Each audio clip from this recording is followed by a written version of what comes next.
ഹരിത സാവിത്രിയുടെ novel KR Meera copy അടിച്ചോ? Copy അടിച്ചു എന്നാണ് പറയുന്നത്. ഈ കോപ്പിയടി അഥവാ സാഹിത്യ ചോരണം, പ്ലേജറിസം എന്ന് പറയുന്നത്, ഇത് മുൻപ് ഇത് കണ്ടെത്തി ജനസമക്ഷം അവതരിപ്പിച്ചിരുന്നത് കൃഷ്ണൻ നായർ സാറായിരുന്നു. പ്രൊഫസർ എം കൃഷ്ണൻ നായർ സാറായിരുന്നു. ഇങ്ങനെ ഇവർ എവിടെന്നെങ്കിലുമൊക്കെ മോഷ്ടിച്ചെടുത്ത് മലയാളത്തിൽ എഴുതി നമ്പർ 1 റൈറ്ററായിട്ടൊക്കെ നിൽക്കുന്ന സമയത്ത് അത് കണ്ടെത്തിയിട്ട് അത് ഇന്ന സാഹിത്യത്തിൻ്റെ കൃതിയാണ്, അത് ഇന്നതെന്നാണ് മോഷ്ടിച്ചേക്കുന്നതാണെന്ന് പറഞ്ഞ് എഴുതുകയും ഇവർ അദ്ദേഹത്തെ പുലഭ്യം പറയുകയും ചെയ്യുന്ന രീതി പണ്ട് മുതലേ ഉണ്ടായിരുന്നു. ഇപ്പോൾ കൃഷ്ണൻ നായർ സാറില്ലാത്ത കാരണം സാഹിത്യത്തിലെ മോഷ്ടാക്കൾക്ക് സുവർണകാലമാണ്. പക്ഷേ ഈ മലയാള സാഹിത്യത്തിൽ മോഷണം എന്ന് പറഞ്ഞു കഴിഞ്ഞാൽ അതൊരു കലയായിട്ട് തന്നെ ഇവർ വളർത്തിയെടുത്തിട്ടുണ്ട്. നമ്മുടെ പ്രമുഖ എഴുത്തുകാരും മിക്കവാറും പേരൊക്കെ ഒരു തരത്തിലല്ലെങ്കിൽ വേറൊരു തരത്തിൽ മോഷ്ടാക്കളാണ്. ഇപ്പം ഞാനൊരു അമേരിക്കൻ കവിയുണ്ട്, എമിലി ഡിക്കൻസൺ. അമേരിക്കയിലെ എന്നല്ല, ലോകത്തിലെ തന്നെ പ്രധാനപ്പെട്ട കവികളിൽ ഒരാളായിട്ട് ഞാൻ കരുതുന്ന ഒരാളാണ് എമിലി ഡിക്കൻസൺ. ഞാൻ വായിച്ചിട്ടുണ്ട് അവരുടെ കവിതകൾ. ഞാൻ അവരുടെ 2 വരി വായിക്കാം. അപ്പോൾ ആ 2 വരി കേൾക്കുമ്പോൾ നിങ്ങൾക്ക് ഏതെങ്കിലും മലയാള കവിത തോന്നുന്നുണ്ടെങ്കിൽ അത് പറയണം. If I can stop one heart from breaking, I shall not live in vain. If I can ease one life, the aching or cool one pain, or help one lonely person into happiness again, I shall not live in vain. ഏതെങ്കിലും ഒരു കവിത തോന്നുന്നുണ്ടോ? ഏതാണ്? ഒരു കണ്ണീർക്കടം മറ്റുള്ളവർക്കായി ഞാൻ പൊഴിക്കവേ, അക്കിത്തത്തിൻ്റെ കവിത. അക്കിത്തത്തിൻ്റെ കവിത. ഈ Emily ഡിക്കൻസൻ്റെ ഈ കവിത വായിച്ചപ്പോൾ സത്യത്തിൽ ഞാൻ കരഞ്ഞുപോയി.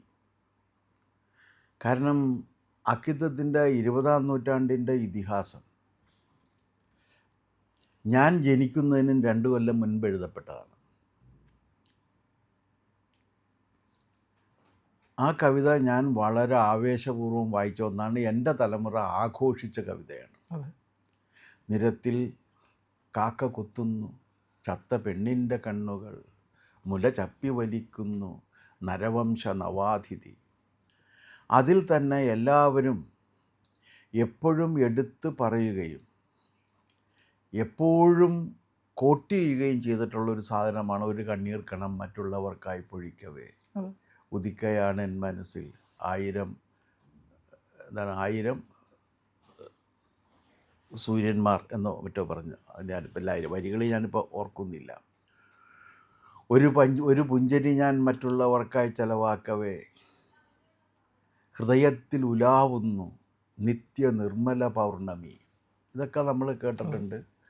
വെളിച്ചം ദുഃഖമാണ് ഉണ്ണി, തമസല്ലോ സുഖപ്രദം. ഇതുമൊക്കെ നമ്മൾ അതിൽ നിന്ന് കേട്ടിട്ടുള്ളൂ. ആ നിത്യ നിർമ്മല പൗർണമി ഇനി ഇല്ല എന്നാണ് അദ്ദേഹം മരിച്ചപ്പോൾ മിക്ക മാധ്യമങ്ങളും എഴുതിയത്. ആ നിത്യ നിർമ്മല പൗർണമി മനോഹരമായൊരു പ്രയോഗവുമാണ്.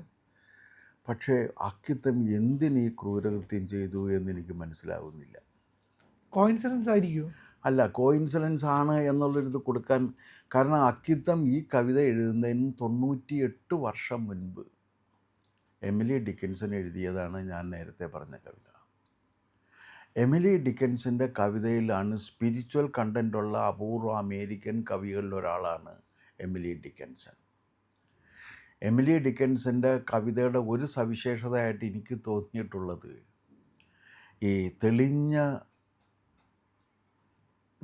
നീർച്ചാലില്ലേ, തെളിഞ്ഞ വെള്ളമൊഴുകുന്ന നീർച്ചാല് പോലെ സ്വതസിദ്ധമായി ഇങ്ങനെ ഒഴുകി വരുന്ന ഒരു ട്രാൻസ്പെറൻറ്റ് ഭാഷയിൽ എഴുതിയ, സുതാര്യമായ ഭാഷയിൽ കവിത എഴുതിയ ഒരു എഴുത്തുകാരിയാണ് ഈ എമിലി ഡിക്കൻസൺ.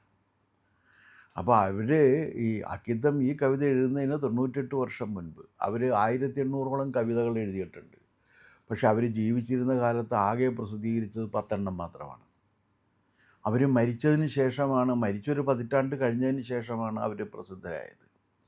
പക്ഷെ അവരുടെ ആദ്യത്തെ കവിതാ സമാഹാരത്തിൽ ഈ കവിത ഉൾപ്പെട്ടിട്ടുണ്ട്. അത് 1890 പ്രസിദ്ധീകരിച്ച് ലോകം മുഴുവൻ വിതരണം ചെയ്ത കവിതയാണ്. അപ്പോൾ അതുകൊണ്ട് അക്കിത്തം ആ കവിത കണ്ടിരിക്കില്ല എന്ന് പറയാനായിട്ട് ഞാൻ തയ്യാറല്ല. കാരണം അക്കിത്തം വളരെ വിപുലമായ രീതിയിൽ കാവ്യ വായന ഉണ്ടായിരുന്ന ഒരാളാണ് എന്നെനിക്ക് നേരിട്ട് ബോധ്യമുള്ള കാര്യമാണ്. അപ്പോൾ അങ്ങനെ ഉള്ള ഒരാൾ എന്തിനിത് ചെയ്തു എന്നൊരു ചോദ്യം സ്വാഭാവികമായിട്ട് വരും. കാരണം സങ്കടമാണ് തോന്നുന്നത്. അക്കിത്തത്തിന് കവിത്വസിദ്ധിയുണ്ട്, അക്കിത്തത്തിന് നല്ല കവിതകൾ എഴുതാം. ഇനി അഥവാ ഇത് എഴുതിയിട്ടുണ്ടെങ്കിൽ ഒരു നക്ഷത്ര ചിഹ്നം ഇട്ടിട്ട് ഈ ഭാഗത്തിന് ഞാൻ എമിലി ഡിക്കൻസിനോട് കടപ്പെട്ടിരിക്കുന്നു എന്ന് പറഞ്ഞു കഴിഞ്ഞാൽ അക്കിത്തത്തിന് ഒട്ടും കുറവ് സംഭവിക്കില്ല, കൂടുതലേ സംഭവിക്കുള്ളൂ. അക്കിത്തത്തിനോടുള്ള നമ്മുടെ മനോഭാവത്തിന് യാതൊരു മാറ്റവും വരില്ല. പക്ഷേ വേറൊരു കാര്യമുണ്ട്. അപ്പോൾ മലയാള സാഹിത്യത്തിൽ ഞാൻ ചില കാര്യങ്ങൾ വായിക്കാം. Writers deliberate rebellion against himself, എഴുതിയത് സാർത്രയാണ്. ഇനി വേറൊരു എഴുത്തുകാരൻ അത് മലയാളത്തിൽ സ്വന്തം ലേഖനത്തിൽ പ്രസിദ്ധീകരിച്ചിട്ടുണ്ട്. എഴുത്തുകാരൻ ബോധപൂർവം അവനെതിരെ കലാപം നടത്തുന്നു. എഴുത്തുകാരൻ്റെ പേര് KP അപ്പൻ എന്നാണ്.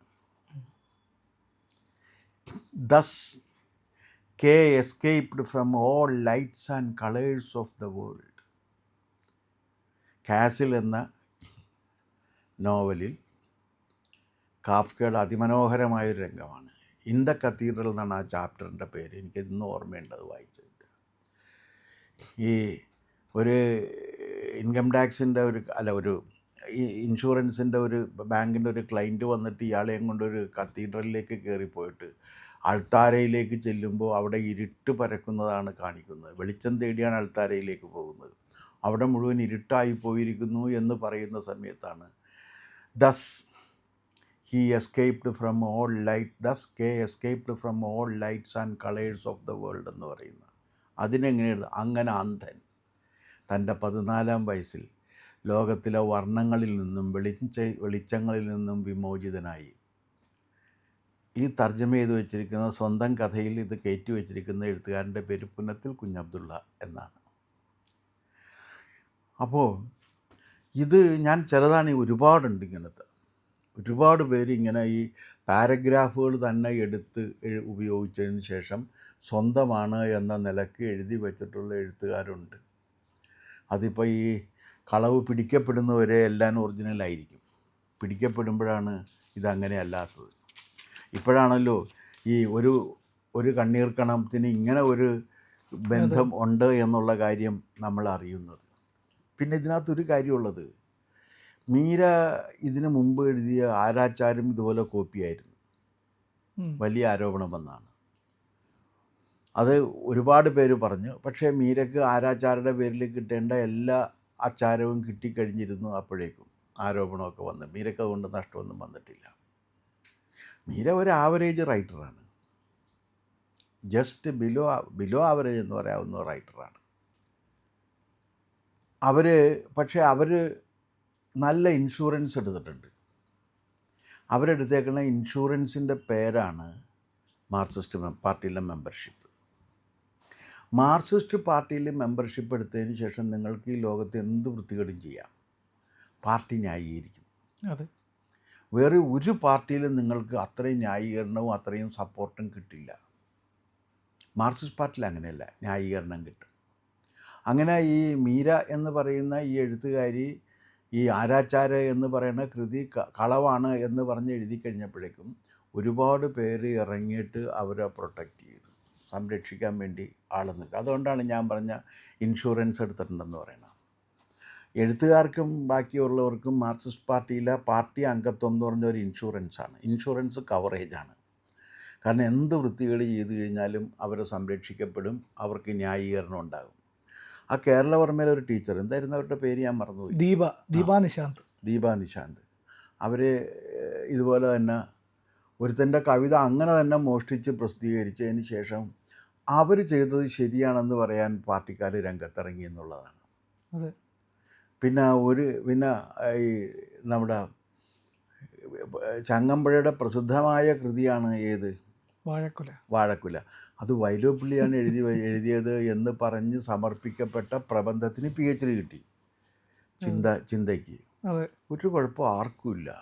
സുനിൽ പി ഇളയുടെ സുനിൽ പി ഇളയടയത്തിൻ്റെ അത് നിങ്ങൾക്ക് എല്ലാവർക്കും അറിയാവുന്നൊരു കാര്യം. അതിനേക്കാൾ ഭീകരമായിട്ടുണ്ടല്ലോ ബാലേന്ദ്രൻ ചുള്ളിക്കാടിൻ്റെ കവിതയിൽ ശങ്കരാചാര്യ യൂണിവേഴ്സിറ്റിയിൽ നിന്നൊരു സഖാത്തി ഗവേഷണം നടത്തി. അപ്പോൾ ആ താതവാക്യം എന്ന കവിത എഴുതിയിരിക്കുന്ന വസന്തതിലകം വൃത്തത്തിലാണ്. അത് ഇത്രയും മനോഹരമായ കേക അവർ വായിച്ചിട്ടില്ല എന്ന് പറഞ്ഞ് എഴുതി വെച്ചു. അതിന് PhD കൊടുത്തു. പക്ഷെ അവരെ പ്രൊട്ടക്റ്റ് ചെയ്യണം. അപ്പോൾ വ്യാജ നിർമ്മിതികൾ പ്രൊട്ടക്ഷൻ കിട്ടണമെന്നുണ്ടെങ്കിൽ നിങ്ങൾ പാർട്ടിക്കാരാകണം. BA പാസ്സാകാത്ത ആർഷോ MAക്ക് ചേർന്ന് MA ജയിച്ചു. ആർഷോൻ്റെ ധർമ്മപത്നി എന്താ ചെയ്തതെന്ന് വെച്ചാൽ ഒരിക്കലും പഠിപ്പിച്ചിട്ടില്ലാത്ത മാരായസ് കോളേജിൽ നിന്ന് വ്യാജ എക്സ്പീരിയൻസ് സർട്ടിഫിക്കറ്റ് ഉണ്ടാക്കി ജോലി നേടി. ആ കേസ് നടന്നുകൊണ്ടിരിക്കുകയാണ്. അപ്പോൾ ഇതെല്ലാം കാണിക്കുന്നത് എന്താണ്?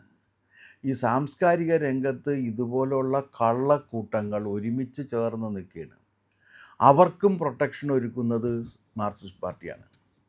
മാർക്സിസ്റ്റ് പാർട്ടി ഇത് തെറ്റാണെന്ന് അവരോട് ആരോടും പറയാറില്ലല്ലോ. നിങ്ങളിങ്ങനെ ചെയ്ത്, നിങ്ങൾ കുട്ടികളല്ലേ, നിങ്ങൾ ഇപ്പോഴേ തന്നെ ഇങ്ങനെ ചെയ്യാമോ എന്ന് ചോദിക്കുന്നില്ല. ആർഷോ ചെയ്തത് ശരിയായ വിപ്ലവ പ്രവർത്തനമാണെന്നാണ് അവർ പറയുന്നത്. ആർഷോൻ്റെ ഭാര്യ വ്യാജരേഖ ചമച്ചിട്ട് ജോലി വാങ്ങിച്ചതും വിപ്ലവ പ്രവർത്തനമാണ്. പിന്നെ ഈ മീര കണ്ടവൻ്റെ നോവലുകൾ മോഷ്ടിച്ചുകൊണ്ട് സ്വന്തം പേരിൽ പ്രസിദ്ധീകരിക്കുന്നതും വിപ്ലവ പ്രവർത്തനമാണ്. ആ പാരമ്പര്യയിലെ അവസാനത്തേതാണ് ഇപ്പോൾ എന്ത് വന്നിരിക്കുന്നത്, സിനി എന്ന് പറയുന്ന ഒരു നോവലിൻ്റെ അതേ രീതി, സിൻ എന്ന് പറയുന്ന ഒരു നോവലിൻ്റെ അതേ രീതിയിൽ എടുത്തു വെച്ചിരിക്കുകയാണ് ഇതിനകത്ത്. എനിക്കത് എങ്ങനെയാണ് അതിനെ വിശേഷിപ്പിക്കണമെന്ന് എനിക്കറിയില്ല. ഞാൻ വളരെ സന്തോഷത്തോടെ, എനിക്ക് നീര ചേച്ചിയുടെ ഹസ്ബൻഡുമായൊക്കെ എനിക്ക് വളരെ സൗഹൃദമുണ്ട്. വളരെ സന്തോഷത്തോടെയും പ്രതീക്ഷയോടെയാണ് പോയി വായിക്കാൻ തുടങ്ങിയത്. കുറച്ച് ഈ പറഞ്ഞ ഭാഗമൊക്കെ കഴിഞ്ഞപ്പോൾ, ഫിദയുടെ യാത്ര വായിച്ചു തുടങ്ങിയപ്പോൾ എനിക്ക് പെട്ടെന്നൊരു ഞെട്ടലാണ് ഉണ്ടായത്. എന്തായാലും മറ്റ് വായനക്കാരെ പോലല്ലോ, സിന എഴുതിയത് ഞാനല്ലേ. എനിക്കൊരു എന്തായാലും ഞാനതെങ്ങനെയാ വായിച്ചു തീർത്തു. പക്ഷെ ഞാൻ അതിനെക്കുറിച്ചൊന്നും സംസാരിക്കേണ്ട എന്നാണ് ഡിസൈഡ് ചെയ്തത്. ഞാൻ ഈ 2 നോവലും വായിച്ചിട്ടില്ല. പക്ഷേ ഈ 2 നോവലിലും ഏറെ സമാനതകളുണ്ട് എന്ന് അതിനെ 2ഉം വായിച്ചതിന് ശേഷം എഴുതിയവർ പറയുന്നുണ്ട്. ഇപ്പം ആരോപണം എന്താണെന്ന് വെച്ചാൽ, സിനി എന്ന് പറഞ്ഞ നോവൽ, സിൻ എന്ന് പറഞ്ഞ നോവൽ എഴുതിയ കക്ഷി ഇവരുടെ നോവൽ പകർത്തിയതാണെന്ന് ഇവരും, അതല്ല അവരുടെ നോവൽ പകർത്തിയതാണെന്ന് അവരും പറയുന്നത്. 2 പേരും പരസ്പരം ആരോപിക്കുന്നത് പകർത്തി എഴുതി എന്നാണ്. ആരുടെ മോഷ്ടിച്ചു എന്ന കാര്യത്തിൽ ഒരു കൺഫ്യൂഷൻ ഉണ്ടാക്കാനാണ് ശ്രമിച്ചുകൊണ്ടിരിക്കുന്നത്. പക്ഷേ പൂർവ്വകാല ചെയ്തികൾ നോക്കുകയാണെങ്കിൽ മോഷണക്കുറ്റം പ്രഥമ ദൃഷ്ട്യാ നിലനിൽക്കാൻ ഇടയുള്ളത് മീരയുടെ പേരിലായിരിക്കും. കാരണം മറ്റേത് ആരാച്ചാർ തുടങ്ങി ഇങ്ങോട്ട് ഉണ്ട്. വേറെ ഏതൊക്കെ രംഗത്തെ അതെല്ലാം ചെയ്തിട്ടുണ്ടെന്ന് അറിയില്ല. പക്ഷേ KR മീരയ്ക്ക് അങ്ങനെ ഒരു മോഷണം ചെയ്യേണ്ട കാര്യമുണ്ടോ? സ്വന്തമായിട്ട് ഇത്ര നന്നായിട്ട് എഴുതാൻ കഴിയില്ലേ? അപ്പോൾ അല്ല, KR മീര പൈങ്കിളി നോവലിസ്റ്റ് ആയിരുന്നു, അതറിയാമോ? ഇല്ല. പൈങ്കിളി നോവലുകൾ എഴുതിയിരുന്ന ഒരാളാണ്. ആ പൈങ്കിളി നോവലിൽ നിന്നാണ് സീരിയസ് നോവലിലേക്ക് വരുന്നത്. പൈങ്കിളിയും എഴുതും, സീരിയസ് എഴുതും. ഒരാൾക്ക് 2 തരത്തിൽ എഴുതാൻ കഴിയുക എന്ന് പറഞ്ഞാൽ മഹാസിദ്ധിയാണ്. എഴുത്തിനെക്കുറിച്ചുള്ള എല്ലാ സങ്കല്പങ്ങളും മാറ്റിമറിക്കും. കാരണം ഞാൻ പൈങ്കിളി എഴുതുന്നു, ഒരു കൈ കൊണ്ട് പൈങ്കിളിയും മറു കൈ കൊണ്ട് ഗൗരവമുള്ള നോവലും എഴുതുന്നു എന്ന് പറഞ്ഞു കഴിഞ്ഞാൽ അതൊരു മഹാത്ഭുതം തന്നെയാണല്ലോ. എന്ന് വെച്ചാൽ എഴുത്തിൽ ക്യാരക്ടറില്ലാത്ത കക്ഷിയാണെന്നാണ് അർത്ഥം. എഴുത്തിൽ ക്യാരക്ടറില്ല, എഴുത്തിൽ സിഗ്നേച്ചറില്ല. എഴുത്തിൽ ക്യാരക്ടറും സിഗ്നേച്ചറും ഇല്ലാത്തൊരു എഴുത്തുകാരിയാണ് അവർ. അപ്പോൾ അതല്ലെങ്കിൽ പിന്നെ അവരിങ്ങനെ ചെയ്യുമോ? അല്ല, അവരൊരു കലാസൃഷ്ടി നടത്തുന്നു.